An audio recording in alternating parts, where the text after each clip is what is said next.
गणतंत्र दिवस यानी 26 जनवरी को उत्तर प्रदेश के कई हिस्सों में मौसम फिर से पलटी मार सकता है। मौसम विभाग के अनुसार एक ताज़ा पश्चिमी विक्षोभ 26 जनवरी से सक्रिय हो रहा है। इसके प्रभाव से प्रदेश के कई जिलों में आंधी तूफान के साथ बारिश होने की पूरी संभावना है। इस बारिश और ठंडी हवाओं के कारण पारे में 3 से 5 डिग्री तक की गिरावट आ सकती है, जिससे ठंड का एक नया दौर शुरू होगा। तराई और पूर्वांचल के कुछ हिस्सों में बादलों का डेरा रहेगा।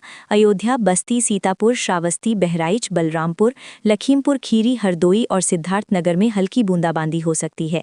यहाँ 30 किलोमीटर प्रति घंटे की रफ्तार से चलने वाली सर्द हवाएं ठिठुरन बढ़ाएंगी। मौसम विभाग ने देश के 8 राज्यों में अगले 12 घंटे में फिर से बारिश और तूफान की चेतावनी जारी की है। जिन राज्यों में भारी बारिश होने वाली है उनमें उत्तर प्रदेश, हरियाणा, उत्तराखंड, हिमाचल प्रदेश, जम्मू कश्मीर, लद्दाख, तमिलनाडु और केरल शामिल हैं।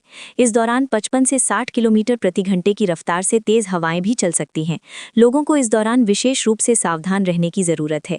वहीं 26 जनवरी को हिमाचल और जम्मू कश्मीर में भी भारी बारिश की चेतावनी जारी की गई है।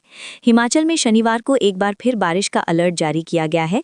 कुल्लू, शिमला, चंबा, ऊना, बिलासपुर, हमीरपुर और लाहौल स्पीति में मध्यम से भारी बारिश की संभावना है। इस दौरान 40 से 50 किलोमीटर प्रति घंटे की रफ्तार से हवाएं चल सकती हैं। मनाली, कांगड़ा और कसौली में भारी बर्फबारी की चेतावनी जारी की गई है। मौसम विभाग के मुताबिक राजस्थान में बारिश से राहत रहेगी, लेकिन कुछ जिलों में शीतल लहर का अलर्ट जारी किया गया है। जयपुर, सीकर, उदयपुर, झालावाड़, भीलवाड़ा और चित्तौड़गढ़ में ठंड बढ़ने की संभावना है। मध्य प्रदेश में अगले 72 घंटे में मौसम का मिजाज बदल सकता है। प्रदेश के कई जिलों में एक बार फिर ठंड बढ़ेगी।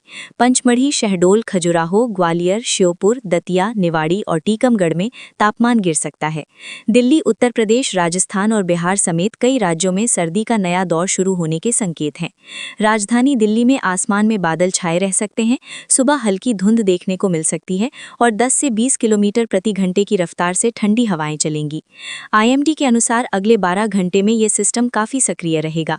उत्तर प्रदेश के लखनऊ, गाजियाबाद, नोएडा, मेरठ, मथुरा, आगरा और बहराइच में मध्यम से भारी बारिश की संभावना है, जबकि अयोध्या, प्रयागराज, कानपुर और झांसी में शीतल लहर का असर देखने को मिल सकता है।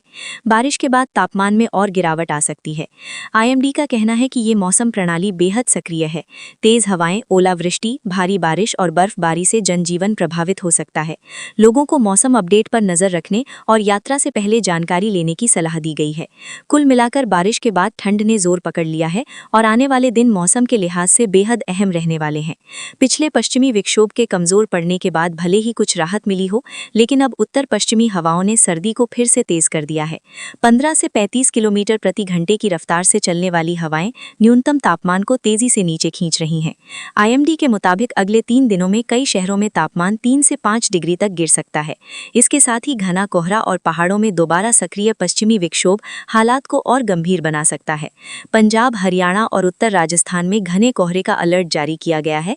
अमृतसर, चंडीगढ़, हिसार और श्रीगंगानगर में दृश्यता बेहद कम रह सकती है। न्यूनतम तापमान 9 से 13 डिग्री तक गिर सकता है। ठंडी हवाएं ठिठुरन बढ़ाएंगी। जहां उत्तर भारत ठंड, कोहरा और बारिश से जूझ रहा है, वहीं दक्षिण भारत में मौसम शुष्क और स्थिर बना रहेगा। तमिलनाडु, केरल, कर्नाटक, तेलंगाना और आंध्र प्रदेश में अगले कुछ दिनों तक किसी बड़े बदलाव की संभावना नहीं है। तापमान सामान्य बना रहेगा।